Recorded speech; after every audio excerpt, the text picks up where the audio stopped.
Hey everybody, Ben Mikulski, the Muscle Intelligence Podcast. As always, we frame this podcast around living your greatest life in a body you love. And training is a big piece of what we do, but understanding a big picture framework, I think, is maybe one of the most useful things we could do as humans to start to give us an idea of where to start, right? I think we're all looking for some blueprint or some framework from which we can make decisions. I think a lot of people mindlessly follow people because they're telling you, hey, this is right and this is wrong. And anyone who tells you something is right and wrong is probably full of, you know what, and ultimately probably don't have the answer themselves. But someone who can give you a framework from which to base your decisions is valuable.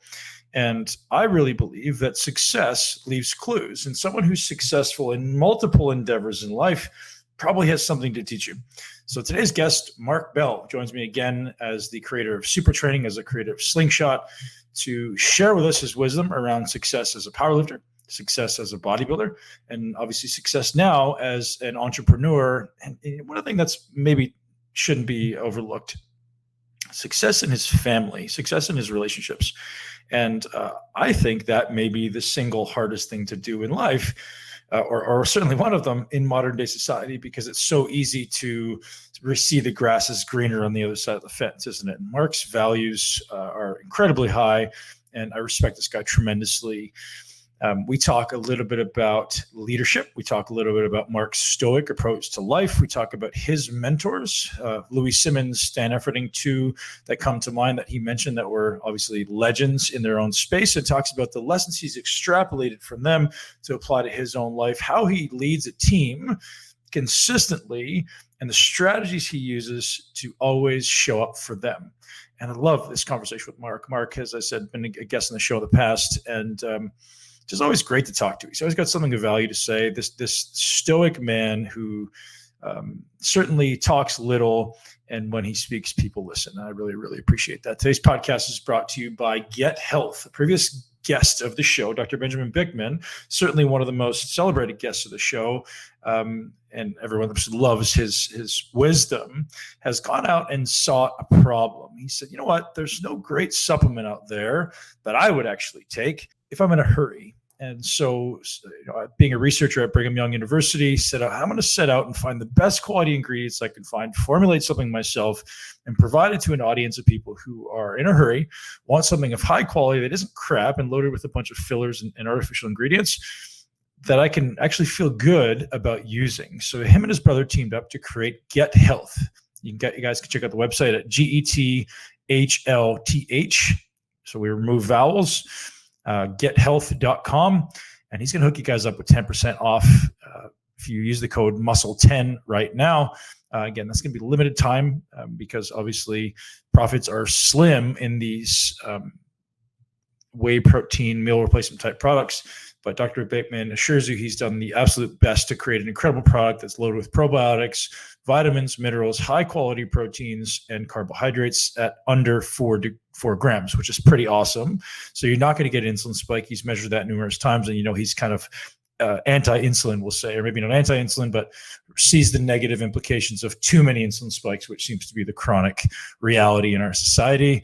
And again, you can use the code MUSCLE10 if you go to gethealth.com, and you're given a no questions asked money back guarantee on our request, because we want to make sure you guys love it. Head over and try it, and Dr. Bikman will appreciate it. And if you do, we would appreciate you guys leaving him a review, because he wants to hear about your feedback on this stuff, and let him know that you came from the Muscle Intelligence Podcast, because we love our community. We are a family, and we lift each other up, and Dr. Bikman is part of our family and part of our community. So guys, without further ado, enjoy my podcast with Mark Bell. Yeah. So like in regards to my mother, I appreciate, you and so many other people reaching out and sending their condolences. And what I find interesting is that people project, and I think this is what saddens people, what makes people sad, is when they project empathy your way, because they kind of think about, they might think about me, what it's like for me to lose my mother, because they may have seen her in Bigger, Stronger, Faster, or they may have heard my brother talk about my mom, or something to that effect. But a lot of times you're also thinking about your own situation and thinking about how tough that would be, or you're relying on something from the past, losing a grandma, grandfather, something like that. But what I have recognized is that everyone deals with things differently, and that it's my belief.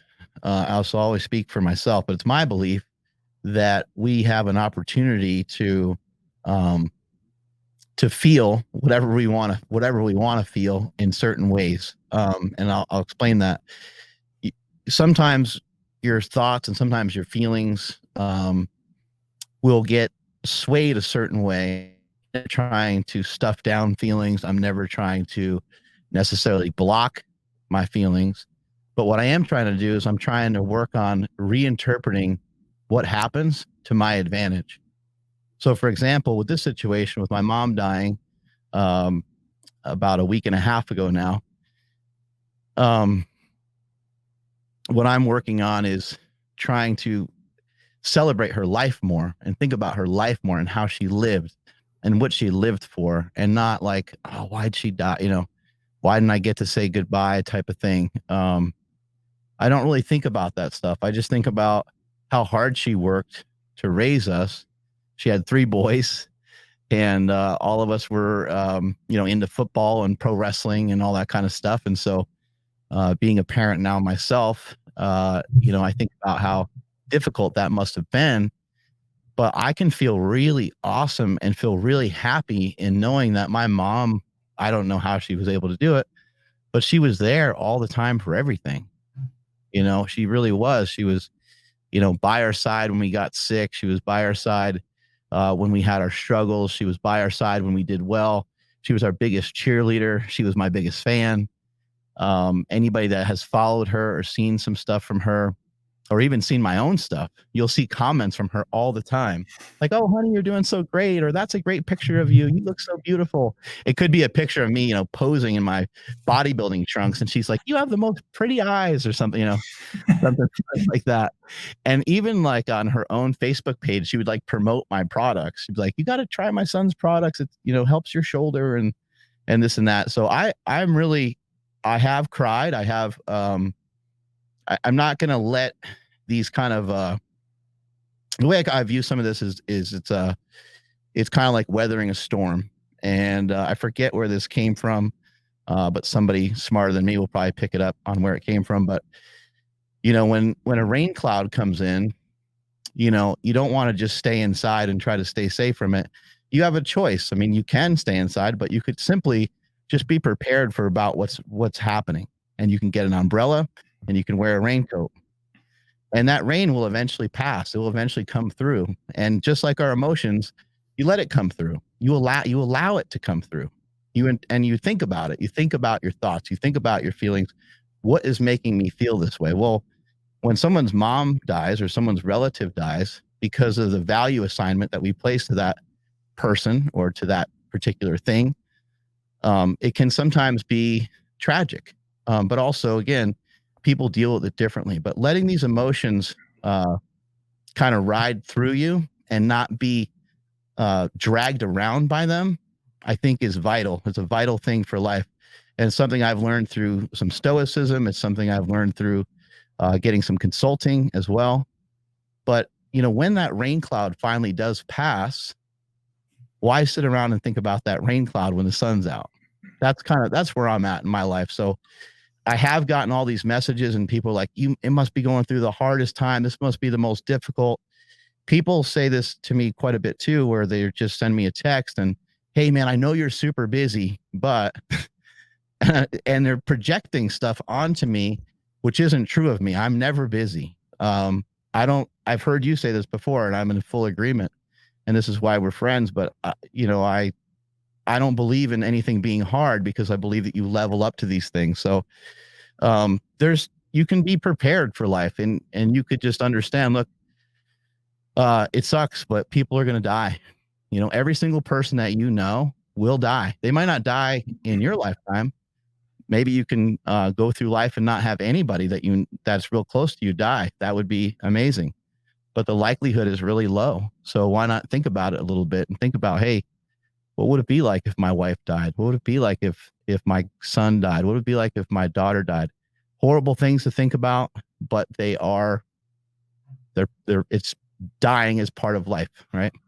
Yeah, and I think we're going to die is another thing to acknowledge, right? Is some of us just try to live for today, and that's wonderful. But I think living for today becomes so much more powerful when you go, man, I woke up today, and this heart still beats for me, and this brain still works for me, these eyes still work for me, and there's so many beautiful things that exist just in waking, just in being present, and then learning to embrace the joy that exists in your obstacles, right? If we can learn to smile when we're going through the hardest thing, going, well, obviously there's something I need to learn here. There's so much value to be garnered. And I think everyone in this world today is maybe aspiring to be a leader of some kind, right? I think we all aspire for significance, but few people are willing to do the work. And that's what sets people apart, right? Everyone's capable of going to med school. Everyone's capable of becoming a $100 million entrepreneur, but the 1% of the 1% actually do. And that's what sets people apart. The people who are willing to sit in their discomfort and explore it, like you're saying, rather than putting a meeting on it and trying to repress it.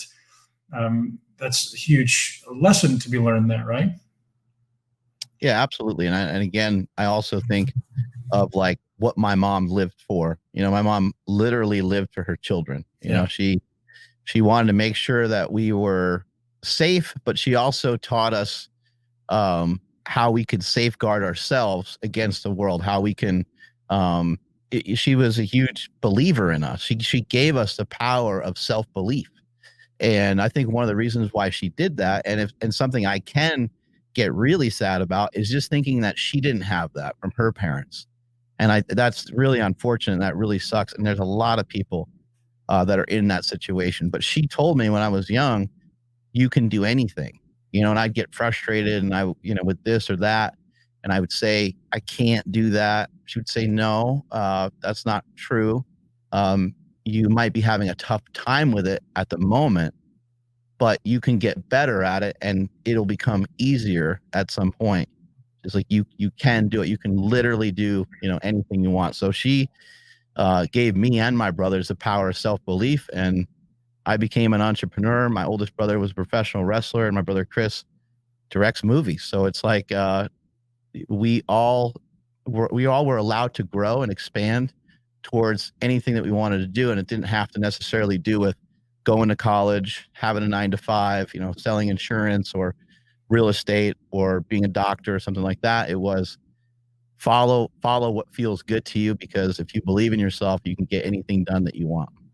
So much power in your lessons there, man. I think a lot of us, myself included, had a story around what it looked like, to not have parents who were there for you. My parents, or at least the story I told myself, didn't do the best job with me. We certainly had some obstacles. We certainly had some struggles, but just like you said there, being able to go back and put yourself into their shoes for a moment and go, your mom, you said your mom didn't have that support that she gave you. And my father didn't have any support. So when he showed up for me, I know he showed up with the best he was capable of.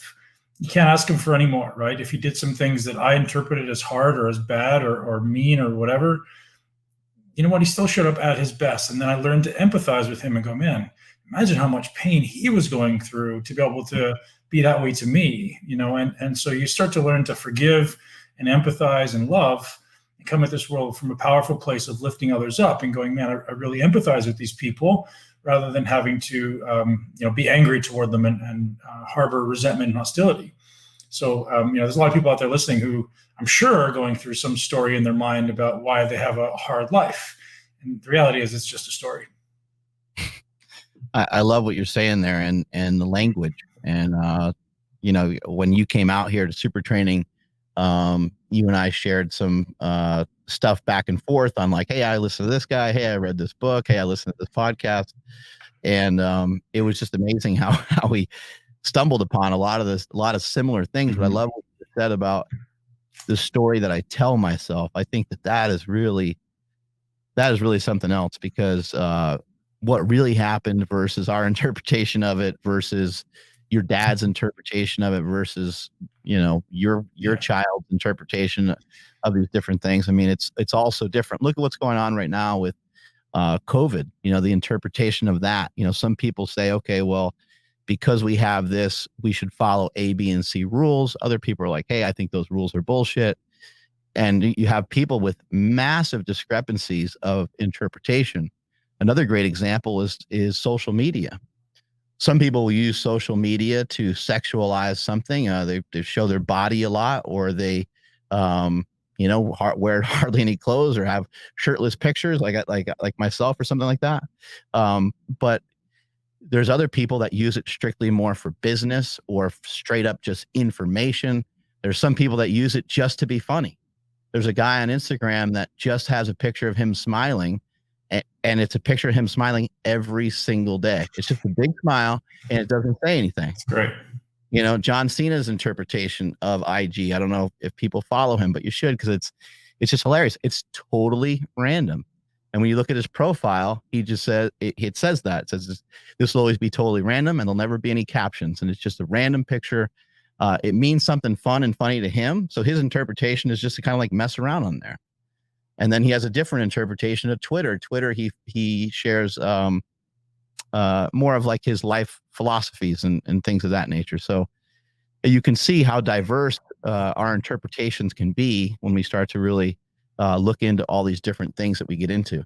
Yeah. So you kind of, when I started going on this path of, the commonalities you and I shared through the years, and John's philosophies of life, and I'd love to transition that along those paths and go, okay, what does it look like for Mark Bell to ascend from aspiring powerlifter who moves out to train with Louis to meeting and working closely with Stan, and then creating your own business and becoming an entrepreneur?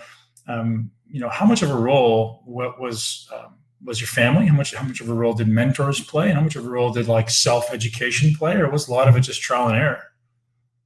Oh man, so much investment in those mentors. I've had great mentors. I've been able to kind of lean on some people that have already been to certain places.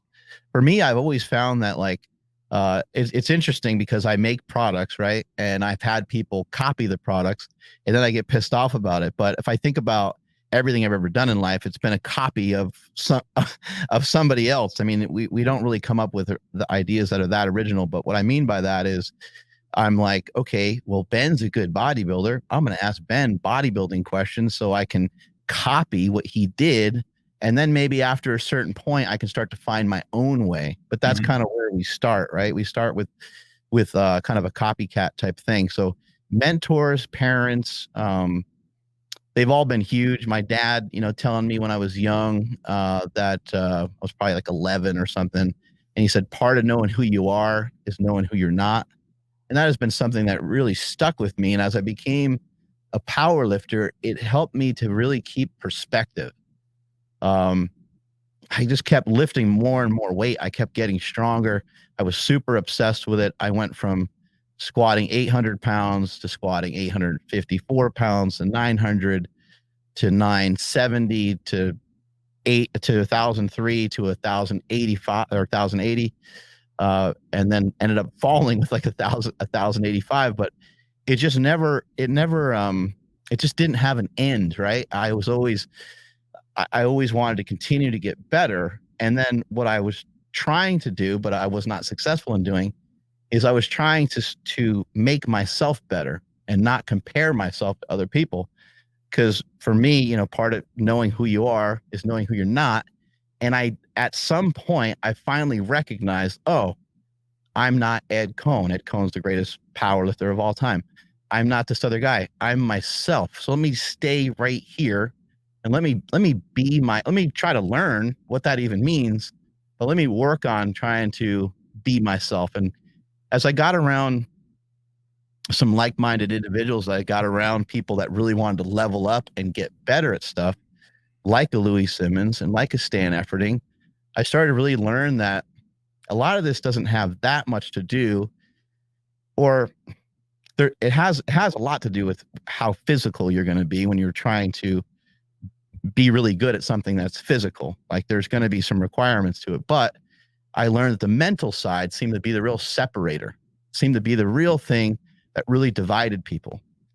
Louis Simmons is like a mentor, motivator, kind of like an evil genius of some sort, where he would poke and prod at you and say things in some weird ways where you were like, I mean, he told me that I'd never get on the board at Westside. I'd never be able to knock anybody off of his record board. And I was never able to do it while I was there.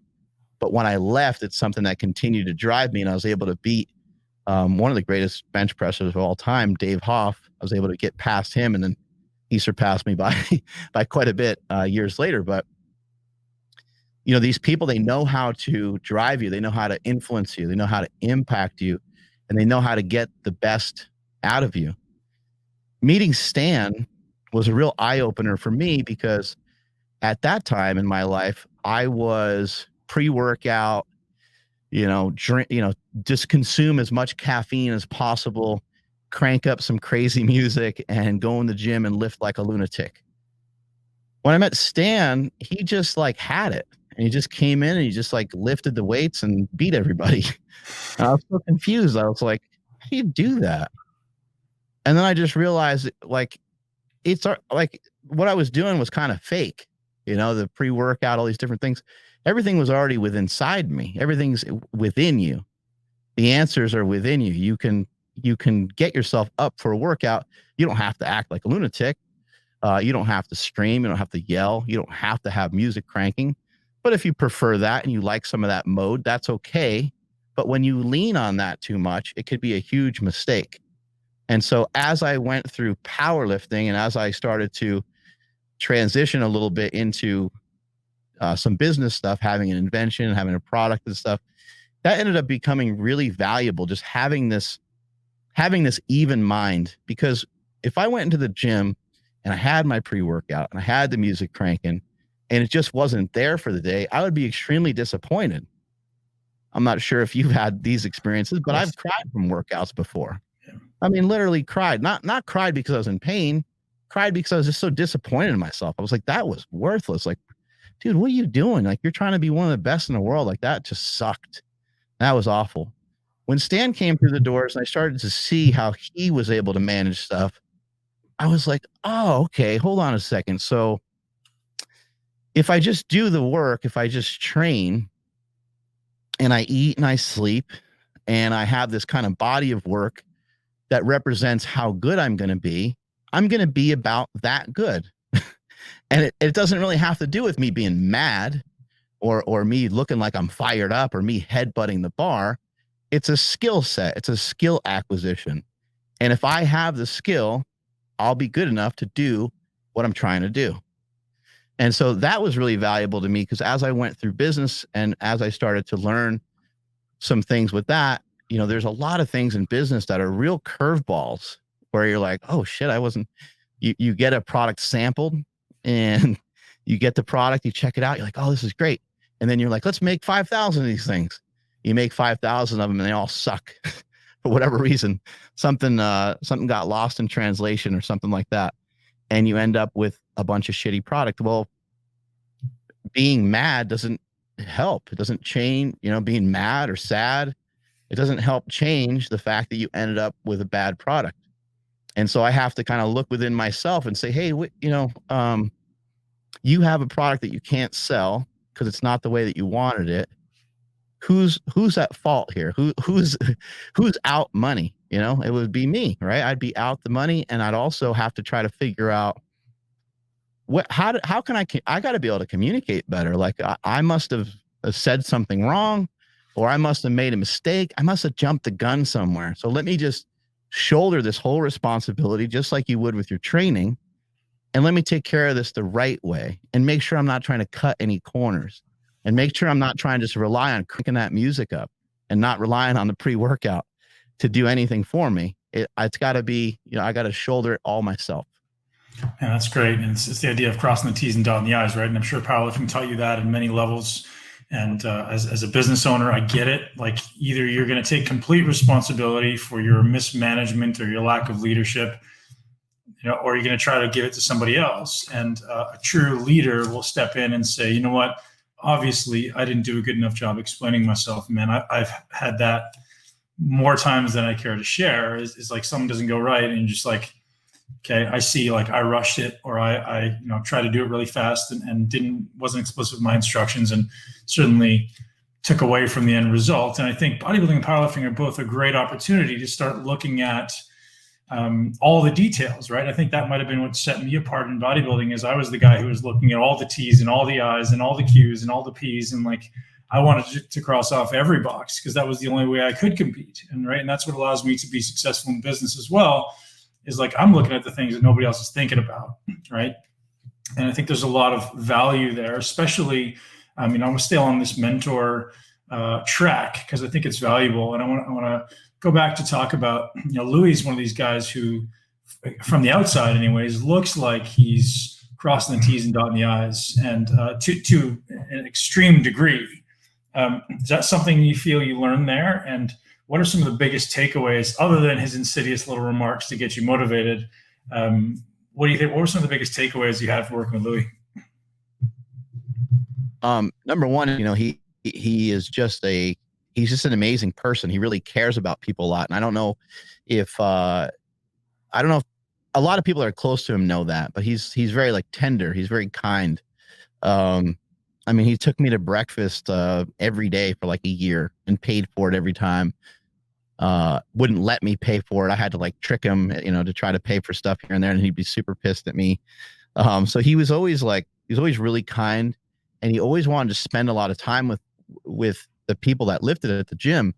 He felt that, I think he felt that having like a family atmosphere in the gym was important, like that you cared about one another, that you hung out outside the gym at least a little bit, because I think that you have a tendency to be more involved in someone's workout and to yell, cheer, spot, whatever it might be, assist, criticize the other athletes when you're around them more. When you see them more, you'll be more compassionate for them. And that's like a weird side thing that not hasn't been talked about much, because West Side is kind of like has this macho stigma of these like badass lifters, and they are badass lifters, but these are people that really truly care about one another, and they want to see each other advance. In the gym, it can get crazy. In the gym, it can get kind of, almost, I've seen a couple fights in there and stuff like that. But the main thing with Louis is, he's got a free gym. He's trying to have the strongest lifters that anybody's ever seen. But he also is not afraid to take time. He's not afraid to take his time with people. And I think that was something that was huge for me to learn. I have people come here from all over the world here at Super Training Gym. And I had a guy come in yesterday, and he's telling me about his story, and he starts getting choked up. He starts crying, and I put my hand on his shoulder, and I said, "Hey man, this stuff means a lot to me too. Like I've been where you're at. I've had mentors that have made me cry just like you're crying right now, because it just meant so much to me. It helped me get through a lot of life's trials and tribulations and stuff like that. And so Louis Simmons is somebody that puts a lot of time into people. And an example of that was, I was supposed to go somewhere with him, supposed to go to the Cleveland Browns. Louis sold like 10 reverse hyper extension machines to them. It was a big deal at that time because his machines were kind of all over the place, but they weren't in a lot of the NFL facilities just yet. And the Cleveland Browns is one of the big ones, and Louis has been a long time Cleveland Browns fan. And so we were going to drive up there and to Louis' house, and Louis got a phone call. And he starts talking to this guy. He talks to this guy for like 45 minutes. And I'm looking at the clock, and I'm like, oh shit, like we're probably going to be late. And he hangs up the phone, and I go, Lou, who's that? He's like, I don't have any idea. I thought it would have been some, it was The Rock or something. I would have thought that it was like, somebody that he was holding, that he felt was more important than this business meeting that he had. But he always put other people before his own, before his own needs. And I thought that was great. And I always found that to be amazing. And then I try to do the same thing here. My gym is free. A lot of it's modeled after what he was doing. Not necessarily from the powerlifting perspective, but just spreading the word of strength and spreading the word of fitness. And I mean, those are some of the main things I learned from him. The other side of it is just as with bodybuilding, it just, most people only go to about 60% or so. Most of the people that think they're all in. And then even once you think that you're all in, you're still like kind of far from doing everything that you're supposed to do. And for me, the experience of bodybuilding was really eye-opening, because I was like, oh man, I'm like, holy shit. I'm like, I wonder what I could have done in powerlifting if I would have done some bodybuilding first, because powerlifting doesn't take you to that brink. You do load up big weights. You do have to figure out a way to overcome the fear of lifting those big weights, but it's very different. Just even something like getting on a leg extension, or supersetting like a hack squat with a leg extension or something, or just trying to not throw up during a workout, or trying not to fall apart when you start hitting some of your accessory movements after a really tough leg day. That stuff you can and it teaches you a lot about pre-workout and firing up yourself with music, and because that shit doesn't work in bodybuilding. It like literally does nothing. No. And you're just up against it, and you're like, I am so fucked. And you're like, I know before this workout, I came in here with the intention I was going to give it everything I got. And now, because it's so difficult, it's so challenging, it's different for me, I want to quit. I just want to fucking stop. There's not many exercises that do that to me, but bodybuilding got me through a lot of that. I could feel it. And when I was powerlifting, I thought I would do some bodybuilding. All powerlifters like, oh yeah, I do some bodybuilding. But no, it's not. It's like you're not really doing bodybuilding. Like bodybuilding is way more intense than it gets credit for. And what it does to your mind, I don't know how to explain it or describe it, but it's almost like it feels like my brain gets like branded. Like you get like you would brand like a bull or something. It feels like your brain gets like stamped on. And it's like, and the reason why I say it is like, once you break through, you're supposed to do a set of 12 and you're at rep number 9 and you're like, you know what? I'm fucking going for 15. Like, I don't care if I need a little spot, that's fine. I'm going for 15. And you get to 15 and you're like, you know what? Fuck it again. I'm going for 20, and you go for broke and you absolutely demolish yourself. It feels like you're now like brand certified to be a badass and to continue to break past that spot that you usually got stuck at. Normally, every time in any other place in your life, if you pushed yourself, you probably started to make excuses. And when you're doing like a leg workout, it's really easy to say, oh, my knee, or I had a tough week of training. Like I'm pretty banged up. My elbow hurts, or this hurts, that hurts. It's really easy to start falling into those excuses. But what I'm trying to share with people is you can get the fuck it's in either direction. You can say, oh, fuck it, man. I had a cheeseburger this morning, so I'm going to have some ice cream tonight. Or you could say, fuck it, I'm going to, the workout started out kind of shitty, so I'm just going to do like some lateral raises and leave, Or you can get the fuck it's in the other direction where you say, you know what? Fuck it, man. I'm going all in. You have never done this before. See what happens. See what reward you get. See how it feels. And once you get to that other side, which is really hard for me to describe, but once you get to that other side, you're going to want to get there a lot because it feels so good. It's hard to put into words. And I'd never reached, your level of bodybuilding, so I don't know what a lot of that is like. But I would say that it's probably similar within my own body and within my own mind, even though I wasn't able to get 32-inch thighs or however damn big your legs are. And so that's actually really interesting, right? Like somebody who's 150 pounds, who's really hasn't done much training, as long as they kind of know how to contract their muscles a little bit, maybe they trained for 2 or 3 years, they can have the same mental experience in some degree, maybe not as intense all the time, as Ben Pekulski in the middle of his bodybuilding career. That fucking blows my mind that people have an opportunity to go through that kind of work. It's interesting. I don't know if they can. I honestly don't know if they can. I don't think it's the same level of amplification. I get like relative to what they're physically capable of. but like I can't experience what it feels like to have 1,000 pounds on my back. Even if like 600 is my max, it's not the same. Right. It's a new level of experience. And I don't say that to diminish anybody's efforts, but like when you really start to understand what you're capable of, I look at it like doorways, Mark. I'm like, well, you went through door number 1, and then you went through door number 2, and then you went through number 3. But some people out there went through door number 74, right? Like if you're a Navy SEAL, and that's why I always said, like, I've never worked hard in my life. Like I don't know what hard work is. Like I'm a pussy compared to those guys, right? Like the workouts I've done would crush everyone, but compared to someone out there, I'm nothing. And that was always my perspective from the beginning. Is hard work is relative, and you get all these people saying on social media, "Hey, I worked really hard today." I think that's awesome, and they did.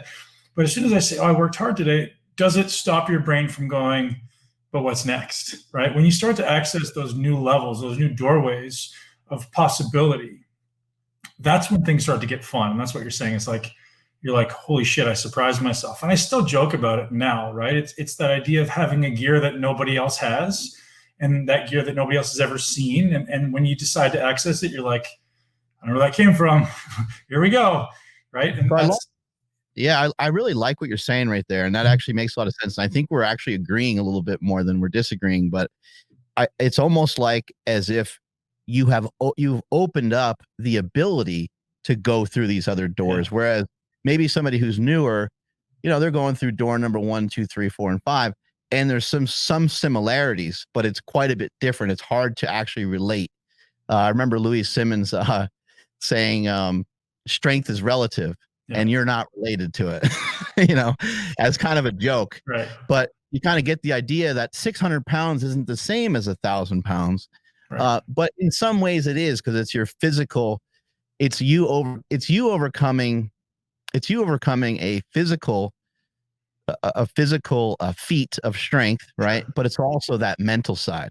Right. Think of Goggins, right? My brain goes to Goggins. Like, yeah, right. He's doing things that we wouldn't ever dream of. And like, is he pushing his physical limits? Probably, and so are we, but we're still not there, right? There's still so many more levels like of suffer that exist within what we're capable of, man. I think that's such an interesting, and I mean, for me anyways, like I love the idea of exploring those things where you're like, hold on tight. I'm not sure how this is going to go, but let's keep going. And it's so inspirational to me. And I think everyone who gets to open at least one doorway gets to experience that dopamine. And then it's the leaving the breadcrumbs, right? It's like leading you down the path of the next one. And I think it's such an interesting part of why people become addicted to athletics. Yeah, particularly bodybuilding. In your bodybuilding career, did you end up using like a lot of reps? Because I don't have any plans on like doing another show or anything at the moment. I'm literally doing it for fun, and I'm having an amazing time with it. But did you utilize a lot of reps? I'm finding myself sometimes just using an insane amount of reps. Like I'll do, I don't know, 60, 70 reps sometimes in a set, because I could be doing a drop set, or I could be going from like one machine to another superset or something like that. Well, yes and no, right? So the way I framed it was, if I feel like I'm really, you'll get this from a powerlifting perspective. If I feel like an exercise is really stable, then I can load it maximally. And as soon as I start to feel that stability be compromised a little bit, then the reps started to go up, because I have this belief that higher repetitions is going to solidify stability a little bit deeper. Working the slow twitch muscle fibers tend to be correlated with stability. So I would do both, right? And I found I got tremendous amounts of growth doing really high reps. I mean, I would be known for doing 100 rep sets, but it was never with one weight, right? It would be like, hey, let's put 12 plates aside in a leg press, do 20 reps, take 2 plates off, do 20 reps, take 2 plates off, do 20 reps. And I fought with people on this, because like, let's just pick a weight and do 70. I was like, why?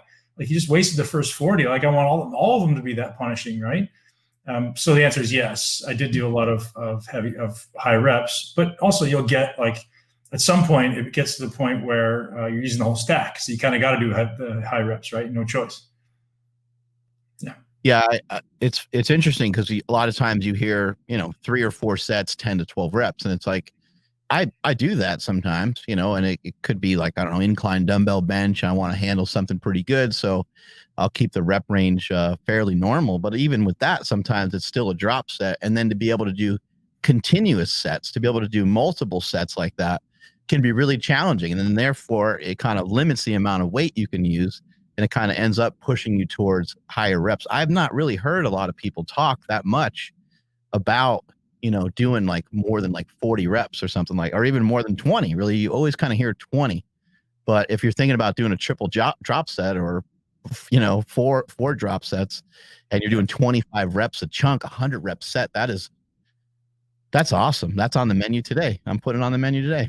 Man, you know where that came from? You laugh. I think the hardest training partner I've ever had in my life was a female. I don't know if you laugh. She was incredible, a retired pro bodybuilder. And she was the first one. I was early in my career. I think just before I got my pro card. And we do legs together, and everything she did was sets of 20. She goes, "Ben, this is how you're going to get dense." I was like, "Okay." So she would time the rest periods, and everything would be sets of 20. And it was torture because I'd never done it before. But then I just, like, my legs just responded like crazy.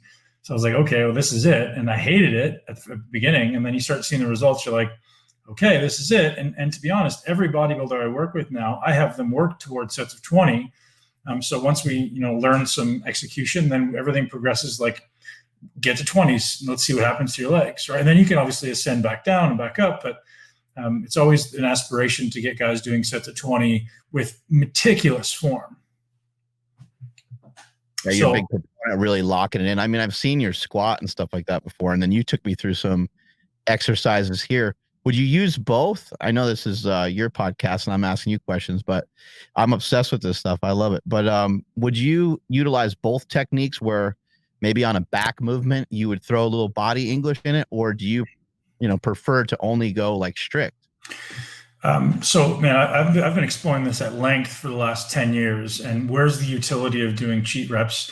I'll tell you where cheat reps kind of get their root is, especially with back exercises. If you understand a resistance profile, right, the way the resistance imparts force against your body. So at certain parts of the range, it's hard. At certain parts of the range, it's easy.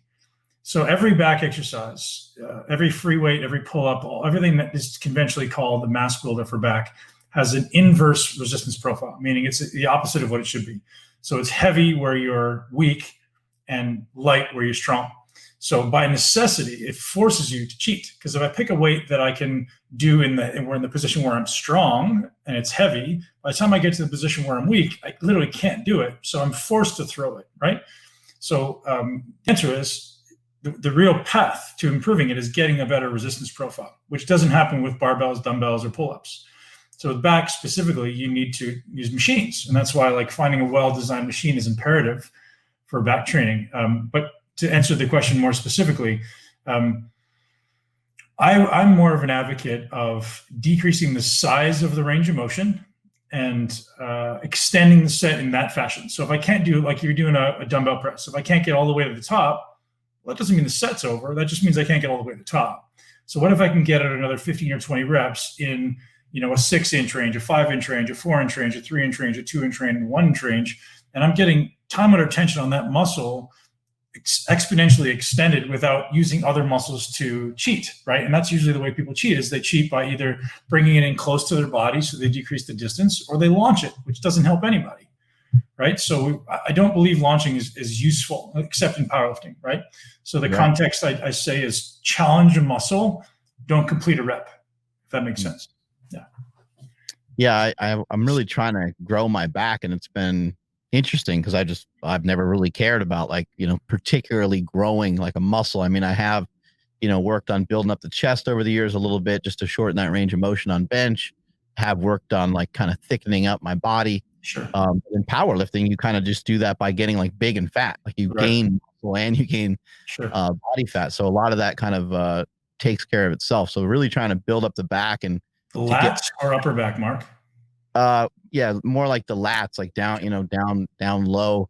I'm a little square. I'm like SpongeBob SquarePants over here because of the all the powerlifting, and so I got kind of like big obliques. So I'm trying to get the lats to really fill in and come out. And that was a huge obstacle of mine during my career. So it's something like my brain works in such a way that if I'm not good at something, I make sure that I pursue it until I've mastered it, right? So the thing that I found with back training is nobody actually got it. Like I've looked at, I mean, I'm a believer that success leaves clues. So you look at guys who have amazing backs and you go, well, there's something there.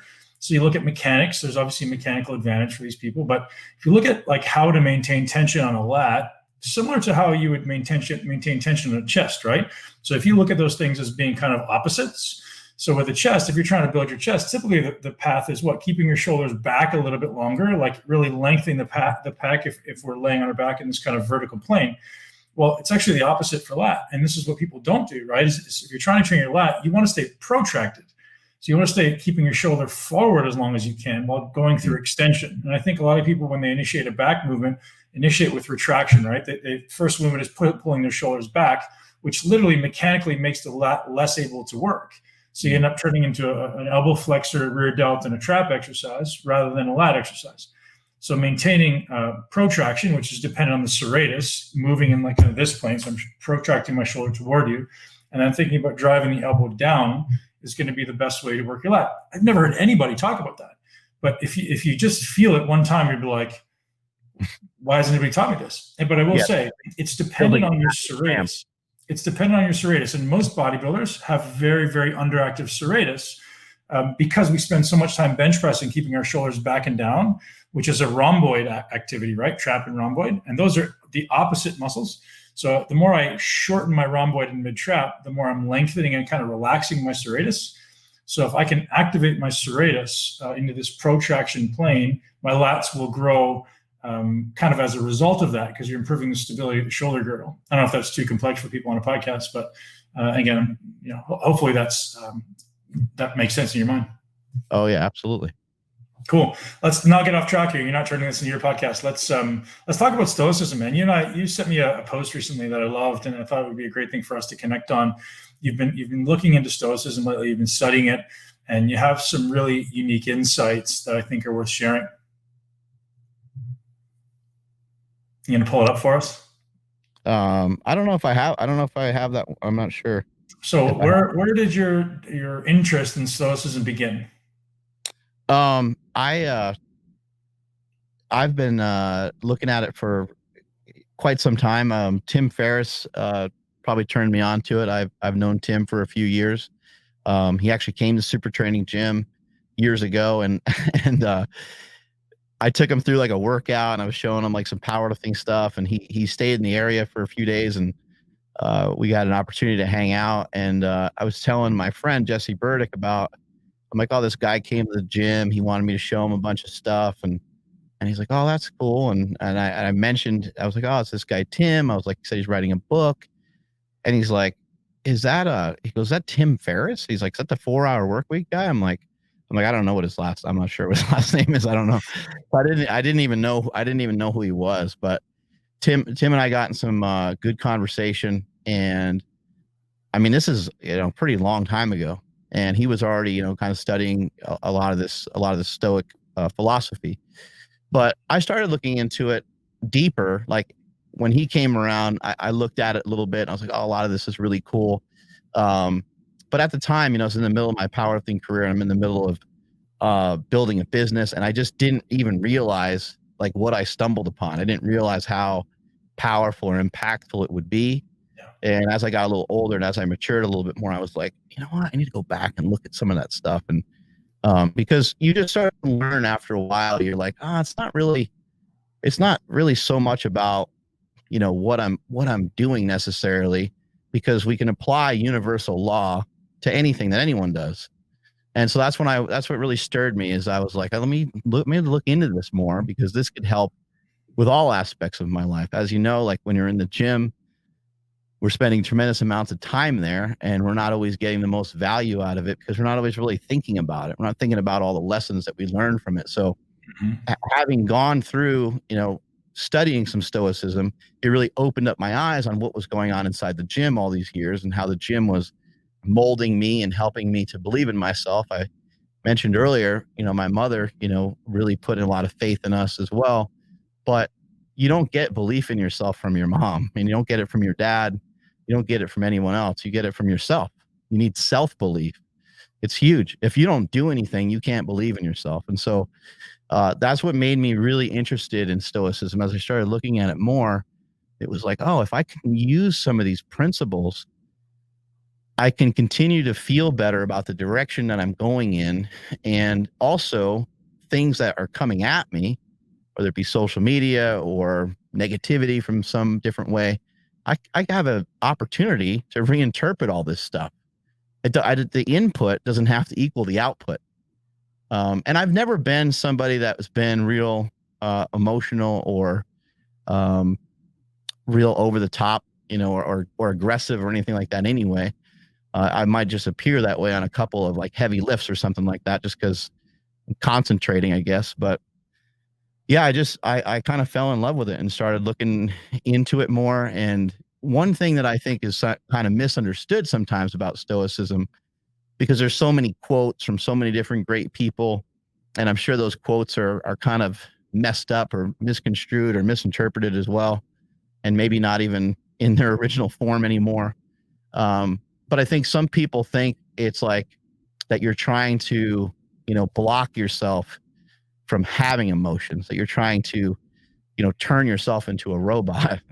And I've had a lot of people ask me about that. I've had people ask me, like, is that what you want to do? Like, you want to become like inhuman? And it's like, no, that's not what I'm trying to do at all. I just, what I'll ask them is, hey, like when this happens to you, like when you get anxiety or you get nervous about something, or let's just say you get super sad, like, do you enjoy that? And the answer is usually no. Like, no, I don't really enjoy it. Well, you can work on having that impact you less. And maybe it doesn't impact, maybe it's not like not at all. It doesn't bother you at all, but some things won't bother you at all anymore. But what if you could just alter how they impact you or how much they impact you?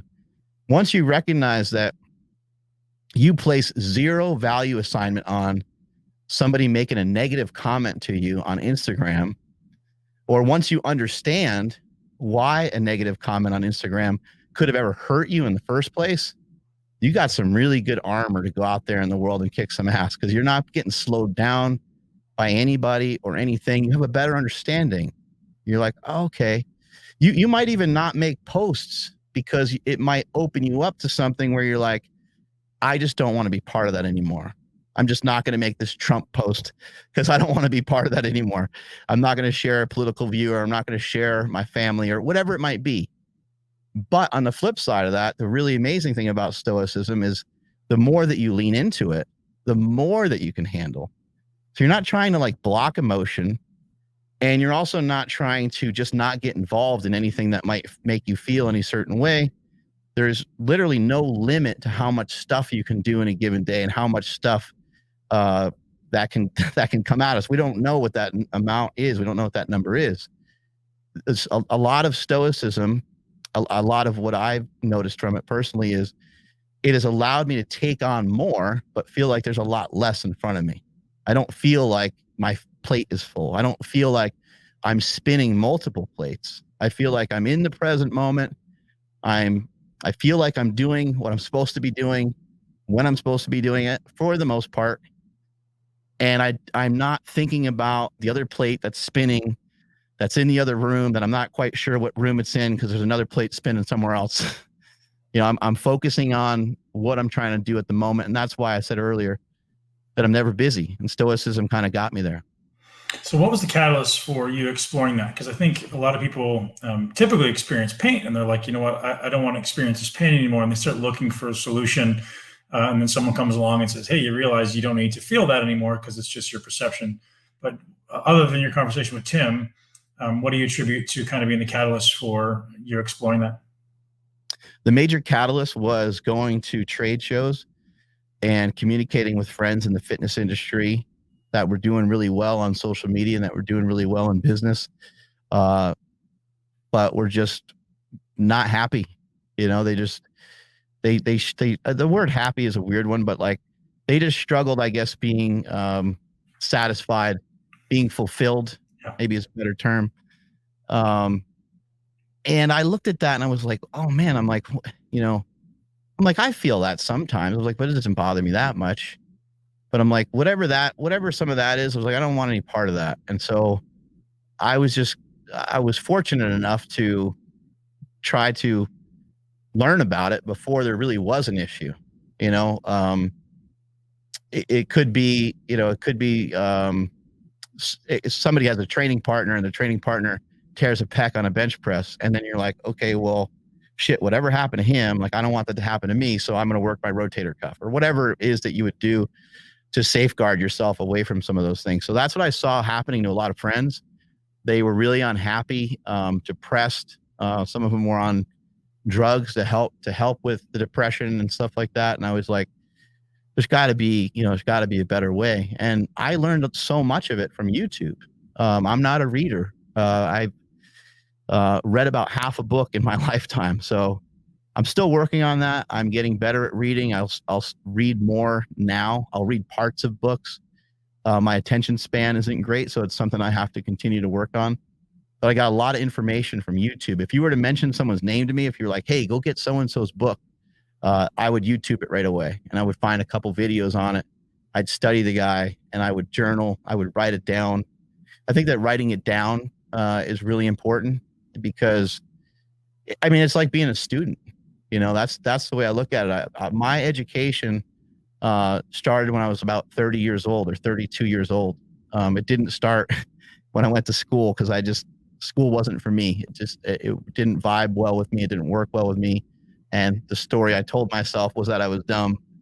And so it was very hard for me to really figure it out and gain the traction that I needed to. I do think school has a lot of value for a lot of individuals, but I also don't think it's great for a lot of other people as well. But yeah, my education started much later in life, and I just started to self-educate myself. How did you go from a guy who self-identified as dumb to now running a multi-million-dollar business? Fortunately, I've always been, in my opinion, I've always been fairly clever. I think because I had such a hard time with school that I would think unconventionally. Like it kind of forced me to think that way. I mean, just weird examples. Like I really struggle with math, but then when it comes to like simple math, I'll do great. Or if someone is to say, I have like, I guess, I have decent intuition. I can kind of like add shit up in my own head pretty good. So I have an idea. It's not like I'm totally off. But if someone was like, hey, guess how many of this product, how much profit this particular product make, I can guess without really knowing much about the actual price point and a lot of that stuff. It's just, I have a little bit of that. I think it's from my dad. My dad is into finances and real estate and taxes and stuff like that. So I think I might have gotten a little bit of that just from kind of being around him quite a bit. But yeah, I think unconventional thought. And now, years later, I'm kind of recognizing that, I'm trying to, I don't know, just trying to think of things rationally, and when you think of things rationally, you don't necessarily have to be smart, because I think a lot of people that are really smart, I think they get towed around by their emotions a lot of times. And so if you can kind of see things more clearly, you don't have to necessarily be like really book smart or have this insane IQ to be able to make the correct decisions. I'm also somebody who's not afraid to make a decision. So I'm not afraid to just be like, yep, let's do that. A lot of times when I have been told about books, and this might sound very egotistical, a lot of times the things in the books, I'm like, this is awesome. Like, I'm doing that already. That's really cool. Sometimes it might highlight something that I could do better, but a lot of times I'm like, oh, those top 3 things I just listed, like I fell into them in some weird way. And I think it has to do with, because I had to have unconventional thought because I was limited. I remember telling somebody else, I'm like, I kind of just said it kind of kidding around. I said, you tried becoming a millionaire and not being able to read. Like, it's fucking hard. This is a challenge. It's a challenge. But I think it's ultimately what helped me the most. What also helped me a lot was just that I was really slow. And if you go back to what I said earlier, my learning was slow. My learning process was slow. And that being slow like that really helped a lot with being patient later on. And as you know, in business, being patient with stuff can be really, really, can be massively important sometimes too. And even with creation, when you create stuff, it takes a long time for something to manifest and for something to turn great. I had the idea for the slingshot for a long time, but it wasn't until it, completely burned a hole in my brain that I actually invented it, because it's something I started to think about more and more. And I'm like, how do I make that product? And I got some resistance. I got told the product was dumb a couple times, and I was like, maybe they're right. I'm kind of dumb. I got a dumb product. It adds up. That makes sense. And so I did stop. I did give up on it a couple times, but then it would come back, and then it would come back, and then it would come back. And every time it came back, every time the idea came back into my head, it would come back a little stronger, and it would come back a little bit more powerful. I was like, that's how I can make it. Okay, let me try this. Let me try that. I tried a bunch of different stuff, and at some point was finally able to make it work. And I was like, this is not dumb. I was like, this is going to be something that can really impact fitness, and it can impact a lot of people's lives. And I just, from there, just kind of had the intuition to know that that was going to be a good idea. You and I are truly kindred souls, man. When I was a kid, I identified as being dumb. I was told I was dumb. And what I realized is, one, I ate like shit as a kid, didn't sleep very well. My brain was probably always inflamed. So what it forced me to do was be really good at thinking. I couldn't remember anything. Like, I would forget what day of the week it was, right? But I became really good at thinking, so much so that in 10th and 11th grade, I got kicked out because I ended up teaching the class other ways of doing math problems that didn't suit the teacher's way. And he goes, well, it's not logical. It's reproducible. That makes it logical, right? And I got kicked out of math class because I was thinking differently. And that was maybe what gave me an advantage in life. Is literally, it's ironic, and I hope there's somebody out there listening who can benefit from this, is I thought I was dumb because I couldn't remember anything. I was like, man, I just must be dumb. And then you realize there's 7 different types of intelligence that they identify, right? So you and I are probably good at half of them, and the other half we didn't practice as children, or we didn't prioritize it or value as children. And hey, man, it ends up being your greatest blessing in adult life, doesn't it? Yeah, and also as a kid, in my family, we were very family oriented, and we're very we're very free. When I would go to my grandparents' house when I was a kid, my dad's side of the family had 9 children. All those children had children as well. And so it would be a madhouse. It would just be like, there'd be everybody everywhere. Kids playing wiffle ball, kids playing football, kids, throwing around a baseball or whatever. And then there'd be a lot of adults inside the house, but you were kind of free to do whatever you wanted, and whatever you wanted to do, shoot some hoops or whatever, there would be someone right there that would want to do it with you, whether it was my cousins or my uncles or something like that. All these people were always around. And so there wasn't no one was like, hey, you know what? You better do really good in school, because this is the most important thing. This is the shit that matters. That was never, no one ever mentioned anything like that to me. And I'm glad that they didn't, because, it just showed me the value of family and being around each other and having that freedom to be creative. I mean, there was always somebody doing something pretty dangerous too, because a lot of times the adults would be inside the house. Somebody would have a sledgehammer for some reason, and someone else would be walking around with a screwdriver and a hammer or whatever. And you're like, what the hell's going to happen? Only bad things are going to happen. But it allowed us to be ourselves and to play and to wrestle and to fight and to make each other cry. And if you went inside the house crying, which was always me, because I was the youngest in the entire family for 10 years, so I always got my ass kicked. If you went inside, you ran inside the house and cried, no one cared. No one was like, oh, we're so sorry.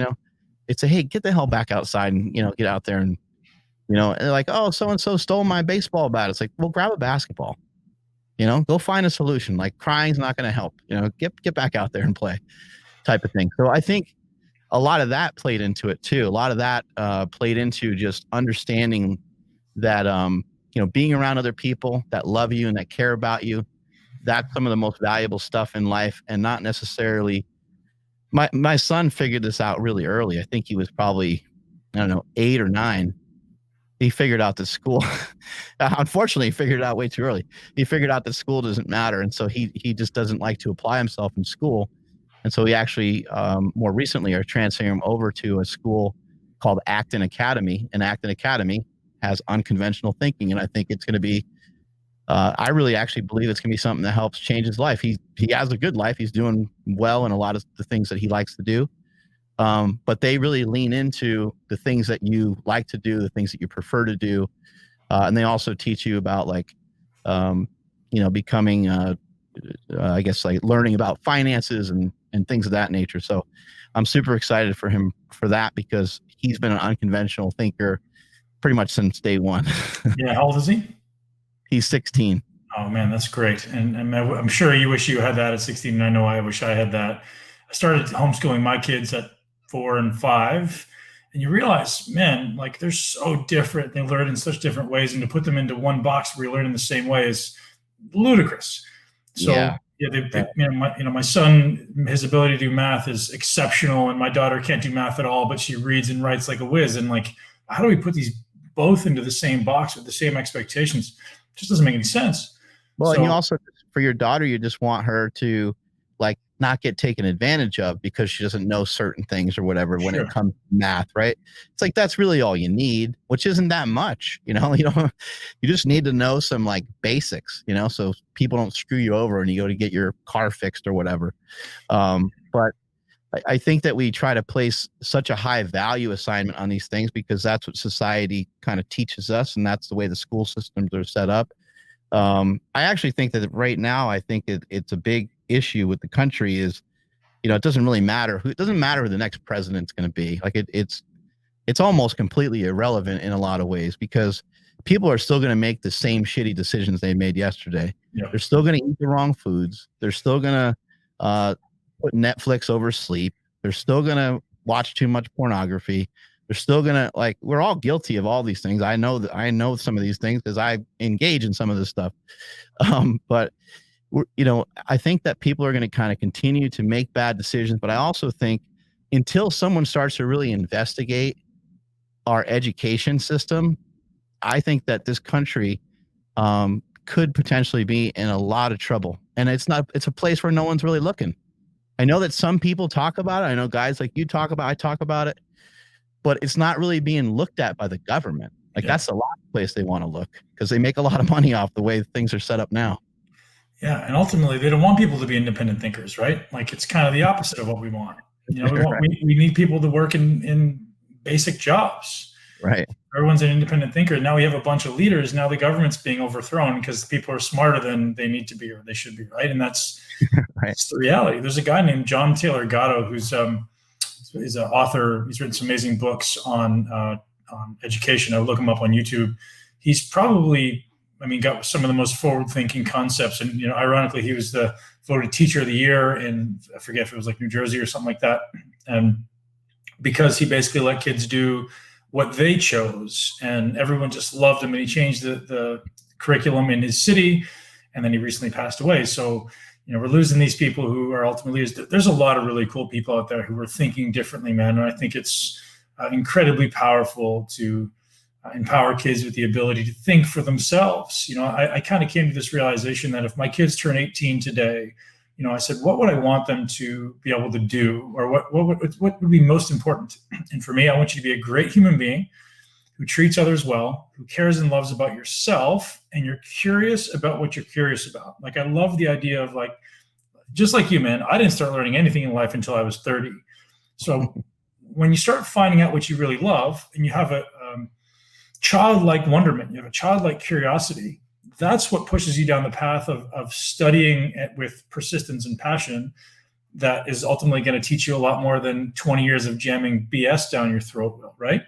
So my objective is to not beat the education out of them and hopefully make them love something by the time they're 18 years old. That's my goal. So we had a guy on the podcast recently, this guy named Matt, and Matt came over to Super Training and he checked it out and stuff. We had a good conversation. And it turns out that he runs this Acton Academy school out here. And so we got talking and I was like, wow, this sounds fascinating. We had him on the podcast. He's been a fan for a while. And so that's how the whole thing happened with getting my son Jake into that school.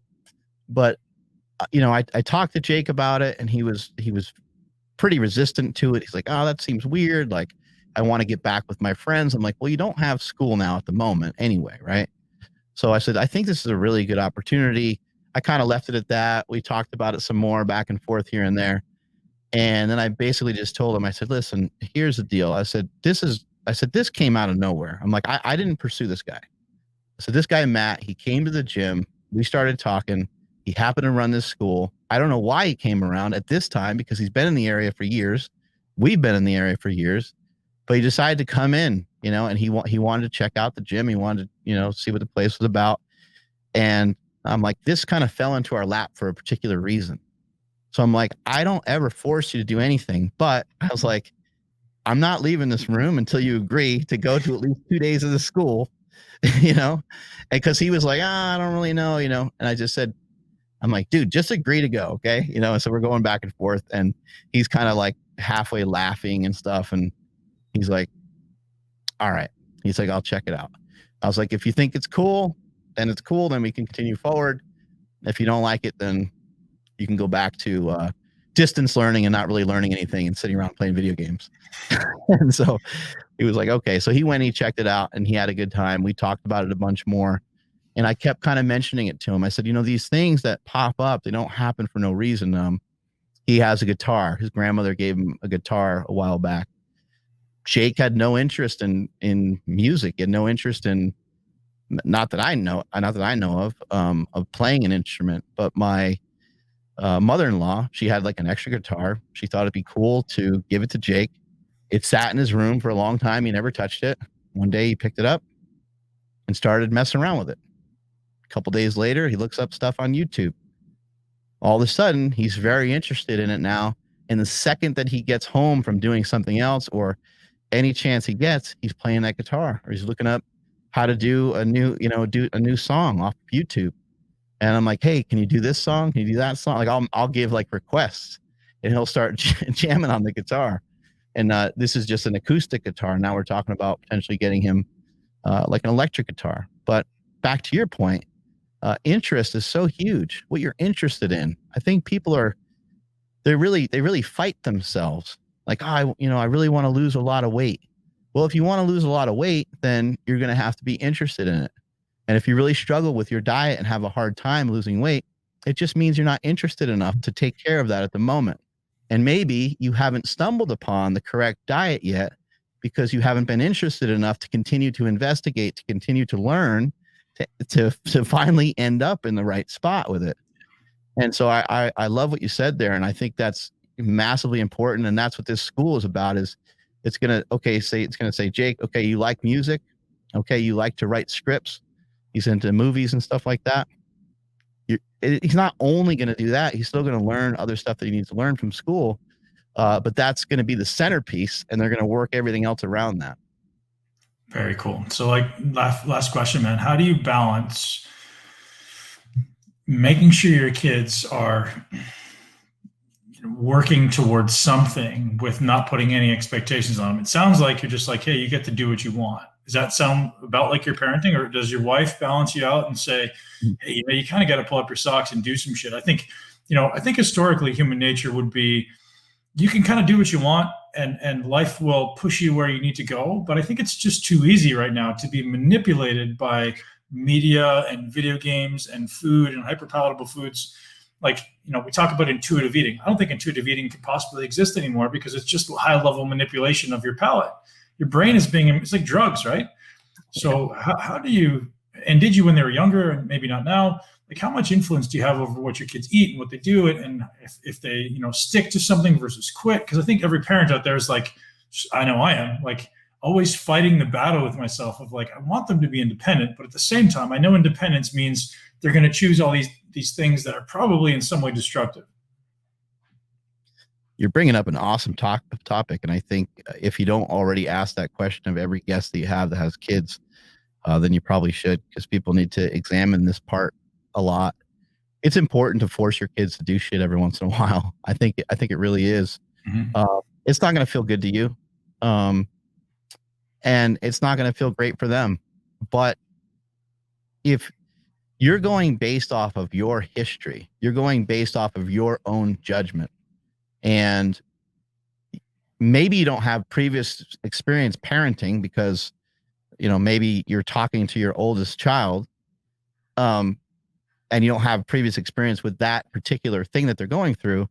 But the real truth of it is that you're both going through it for the first time ever. Jake had an incident a while back where I asked him, I said, "Hey, well, what do you think I should do?" And he goes, "I don't know. I never had a kid." And I said, "I'm in the same boat. I never had a kid either. You're my firstborn. This is my first time going through this too." And he was like, "Oh yeah." He's like, "Good point." And we just try to talk it out. But I'll do that to them a lot where I deflect. I'll put stuff off on them and say, "What do you?" They're a little older, 12 or 13 and 16. I'll put stuff off on them and say, "What do you think the best decision, is?" Because sometimes they'll ask, they're like, "Hey, can I get a Coke?" And they know, like I'm gonna always say fuck no to a Coke, like, but I just think it's a waste of calories, But that's from my, being around fitness for a long time and helping a lot of people lose weight and stuff like that. There's no room for Coke in my in my world, really. You can eat other stuff. I always kind of view those soft drinks as being kind of a waste, but I try to put that stuff off on them a little bit and say, "Hey, what would you do? What do you think?" And then they'll say something back and I'll say, "Hey, does that sound rational? Does that make sense to you? Oh, you want to have how long do you think you should have your phone for, Quinn?" And she'll say, "The whole day." And I'll say, "Okay, that doesn't really sound reasonable to me." And I'll say, something I've heard over the years about addiction is that when addiction starts to impede or encroach upon other stuff that you're trying to do, like if it was to intrude on you doing your homework, and if it was intruding on you taking a shower, it was intruding on some other just daily things that you're supposed to be doing, and that you're these ways of caring about yourself and caring for yourself and things like that, then it would be an addiction, and it would be fairly negative. Like that wouldn't be good to have that go on every day. And you have to spend time with your family as well. So having some of those obligations, how long would you like to have your phone for? And she might say 4 hours. I'll say, "Okay, cool. 4 hours it is. Sounds great. You'll get it for maybe 2 hours, during the earlier part of the day, and maybe 2 hours after dinner. And then we, put it away." Something like that. We do our best with that. We're not good at it by any means, but we try to do our best at it. The other thing I'd say is this, I think, is the most important thing, is to figure out a way to spend time with your children. I think time is love. I really do. I think that is a huge factor. If you have multiple kids, it can get complicated, but I think in my house, it's important for me to hang out with Jake, and it's important for me to hang out with Quinn. It's important for my wife to hang out with Jake. It's important for my wife to hang out with Quinn. Those are all separate things. Those are all separate dynamics. "Hey, Quinn, let's go to the grocery store together." Why? Because I want to spend some time with you. But I don't want to go. I want to spend some time with you. I'll try to leave it at that. I'll try to just kind of keep, "Hey, I'd love to spend some time. I'd love to find out about your day. Want to come with me?" You know what I mean? And she usually will. And then there's also the family dynamic of having everybody together. These are all really important things that we feel like we don't have time for. But if you don't have time for that, then I think it's going to be, you're going to have a tough go of it. So I think to really answer the question, I think you're just trying to be around as much as you can be, as much as you can afford. I also think that sometimes you can be around too much and you can safeguard your children too much.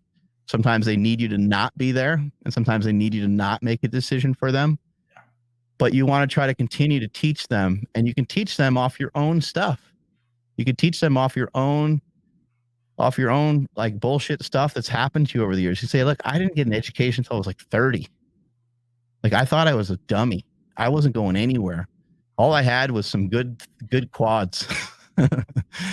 And you can kind of share some experiences with them and say, I'd like to see something different for you. Like, I'd like to see you, you know, get it and be in a better spot and be in a better position much earlier in your life. And you can even tell, like with my kids, the stuff they say to me and the stuff they do, I'm like, holy shit, man, they're way the hell ahead of anything that I was Right. doing. Oh my God damn. So, I think, just try to lead by example, try to be there as much as you can. Um, but you're trying to build a person that is going to be able to make the correct decision. So you have to have some faith and trust in them, and you have to let them mess up. You have to let them, your kid might, like I've been teaching my kids about nutrition since they were really young, and neither one of them has a weight problem, but for themselves, they might have to explore that a little bit. One of them might have to get fat. One of them might have to, like, they're going to have to learn, like, oh, I really love these foods. It's like, okay, well, if you really love those foods, there might be consequences to those foods. They might have to learn some of that on their own. And so much wisdom in that, because you're teaching them rational thinking, right? You're at least teaching them to stop and think and go, what's going on, rather than just being mindless all the time. And as we've discussed, like the key to changing anything is you first have to become mindful. You first have to become aware. So that ability to get them to just think, like, even if they choose the wrong thing in that moment, at least wrong by our judgment, it's okay. As long as we get them to stop and think and go, is this a good idea? Whatever you decide, go ahead, right? There's being a parent is definitely challenging, man, because I know kids inherently want to stop when something gets hard. They want to choose the easy path. They want to choose the good tasting foods. And I do lean in on them sometimes to do things that they don't want to do, right? I've actually made them both commit to jiu-jitsu, even though they kind of didn't want to. And now they're loving it, right? And sometimes getting over that initial hump of the challenge is necessary for you to actually embrace and enjoy something. Nobody likes things they suck at, and you suck at everything when you start. And so getting them to get over that hump, I think, is a powerful lesson to learn in life, because now they feel empowered to go, I kind of like this thing that I thought was going to be really hard and really crappy.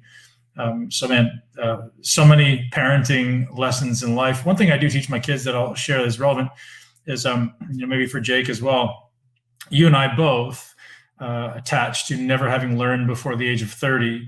And, what I say to them is, like, you don't have to learn everything. Like, but imagine, so my son now is in 3rd grade, my daughter's in 2nd grade. And I was like, hey, imagine tomorrow we woke up and all of a sudden you're in 8th grade. You had the knowledge of a kid in 3rd grade and you're in 8th grade. Like, how would that work for you? He goes, oh, it'd be really hard. I don't know what to do. I go, yeah. So we don't want you to not learn anything over the next 5 years. We want to just slowly take bite-sized chunks and learn just little bits every day. So, like, what if we took all this knowledge you got to learn in 5 years, and we just did a tiny bit every day? It's like climbing a mountain. If you took one step up a mountain every day, it's not going to be that hard. Whereas if you wake up one day and all of a sudden you're in 8th grade, you haven't learned anything over the last 5 years, now you got to sprint. Now that's going to suck, right? Or you're going to be left behind. You're going to feel like an idiot. So I've used that metaphor, and it seems to kind of click with them. Maybe. Right. Yeah.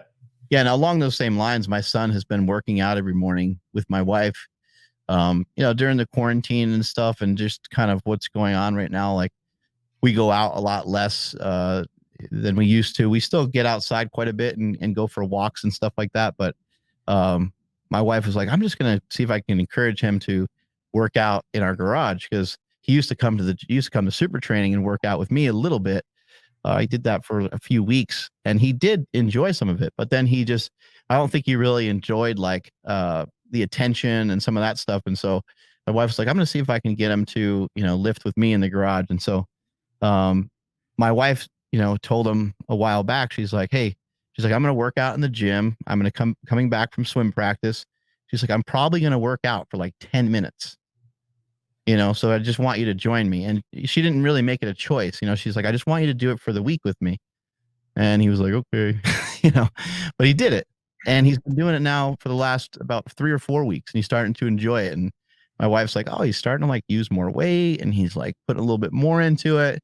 And I went in there and worked out with him one day and saw the form and technique on a couple things, and saw, like, there's not, like, this real, like, push or drive there yet. But it just bit my tongue, just let him be. Like, he's going to be fine. He'll figure these things out. And if he wants to ask a question, he's going to ask a question. He was doing the exercise well enough to where he wasn't going to hurt himself, but he also wasn't, he wasn't putting that extra effort in that you would like to see. But the whole point is that if you introduce things kind of in small doses, it's going to be a lot easier. So those people that are listening that have a hard time getting their children to do something, or, I mean, first of all, that all falls on you. You know, you don't have to feel bad about it. You don't have to feel like a shitty parent about it or anything like that. But you can decide, you can make decisions. You can say, hey, look, you know, we put our phones away at 7 p.m. every night, or whatever make some rules. Do your best to follow them yourself, because your kid's going to say, oh, well, you have your phone. They're going to turn that back around on you a lot of times. And you're going to say, yeah, but mine's for work. Right. That is not a good card to pull. I don't agree with that kind of talk at all. I actually think it's very demeaning. And I disagree with it 100%. I don't think it's a good route to go, because you're saying what you do is more important than what they're doing. Right. They could be texting their friend, or they could be setting up, you know, hanging out with a friend later in the week or something. It doesn't always mean that they're just playing video games or whatever. But even playing video games, how is that different than us looking on Facebook, or us, you know, doing most of the stuff we're doing most of the time is kind of a waste of time anyway. Yeah, 100%. Yeah, titrate that stuff in, you know, just little small dosages, and you'll be able to get them to hit up a walk with you. Hey, let's go for a walk. Let's bring the dog outside, or just you figure out a way to get people moving. And so one of the simple frameworks I created for my family is every day when they go to bed, I'll ask them, did you do something for your body, something for your mind, and something for your soul? And so if we didn't, it's like, maybe it's just like reading one chapter of a book, and maybe it's 10 push-ups, and maybe it's like doing some gratitude, or usually they'll say, yeah, I've done something for my soul. Like I've played video games, and that can be something that makes you feel good and you're connecting with somebody. But if we didn't do something for our body, hey, let's either go for a walk, let's do those 10 push-ups. So all I'm doing is making them aware of the necessity of doing something for your body, your mind, and your soul every day, no matter how incrementally small. And that seems to be relatively powerful. And usually they're very active to begin with. But if there's a day that went by where they didn't, effectively what I'm doing is I'm inculcating my values into them, whether it's right or wrong. You know, I think it's important we all take care of our body, our mind, and our soul, and just prioritizing that in our life. And so hopefully it's something that works out. I like that. That's awesome. Mark, you're an absolute legend, man. I really am grateful for your time and your friendship. And I hope I can get my butt out there to see you guys soon. You got to get down here to Tampa and let's train, man. I think we could have some fun. And I know you're building the super training gym out in Sacramento, and it's an amazing gym. And I didn't know it was free, man, which is an incredible offer. Is that just for everybody, or what's the prerequisite? It's free for everybody. Yeah. Yeah. You just have to want to work hard. That's all. That's pretty cool, man. That's pretty incredible. People can hit us up on Instagram. It's the Super Training Gym on Instagram, and we're open now-ish. So I think it would be okay for people to hit us up on IG if they wanted to come in. Usually, what we try to do is just on the weekend, we allow people to come in for free from like 10 to 1. And then what will happen from there is if you come in often and you're way into it, then we'll allow you to come in more often than that. But yeah, so Saturday, Sunday, like 10 to 1. But please, you know, hit us up. Make sure you kind of like make an appointment rather than just showing up. I'd have to get turned away. Man, that's absolutely incredible. And man, I love what you're doing. You're a great human. You're a great leader. And the world needs more people like you, man. So thank you for all that you do. And I look forward to continue to help you grow and growing together. Awesome, man. Thank you so much. Thanks, Mark. All right, that's a wrap, ladies and gents. Did you know I have a Pez head? How many people on the planet have a Pez head? Look at it. It's kind of cool. It's got like a strong jaw. Look at the ears. It's even got my ears. It's got that funky thing on the ears. I hope you enjoy my chat with Mark Bell. You guys know I love conversing with Mark, and someone that I enjoy spending time with. As I said recently, I've been very blessed to have incredible conversations with really, really brilliant people, all of which either have been a podcast guest or will soon be a podcast guest. Because when I talk to smart people, I'm like, you know what?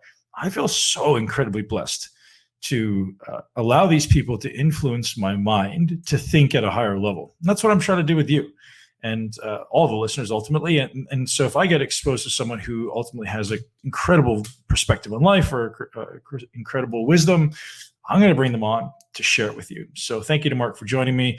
And I'll give you a little foreshadowing. The podcasts coming up are really, really good. We have some really, really good podcasts coming up in the coming weeks, all just brilliant experts that I've sat down with really explore life and explore virtue and explore how we can use exercise or how we can dive into life to develop our most virtuous self, our maybe highest version of ourself. And there's a couple terms that I'll kind of be introducing over the coming weeks that hopefully you guys resonate with. Once again, shout out to our sponsor for the show, Get Health, Dr. Benjamin Bikman's incredible company, hooking you guys up with 10% off. Head over to Get Health, GETHLTH.com. Use the code Muscle10, get hooked up. And don't forget to come back for the next podcast because you're going to love it, as my little Ben Pez head shouts at you. Head over to iTunes to subscribe so you don't miss it, because we're coming back now stronger than ever. We're going to double down and make this podcast the best in the world, because I love you. Take care, guys. Thank you so much for tuning into Muscle Intelligence. If you enjoyed today's episode, please be sure to share it with at least one person you know. Make sure you're subscribed so you never miss an episode. This podcast is for information purposes only. The statements and views on this podcast are not medical advice. This podcast, including Ben Pikulski and the producers, disclaim responsibility for any possible adverse effects from the use of information contained herein. Opinions of guests are their own, and this podcast does not endorse or accept responsibility for statements made by guests. This podcast does not make any representations or warranties about guest qualifications or credibility. This podcast may contain paid endorsements or advertisements for products or services. Individuals on this podcast may have a direct or indirect financial interest in products or services referred to herein. If you think you have a medical problem, consult a licensed physician.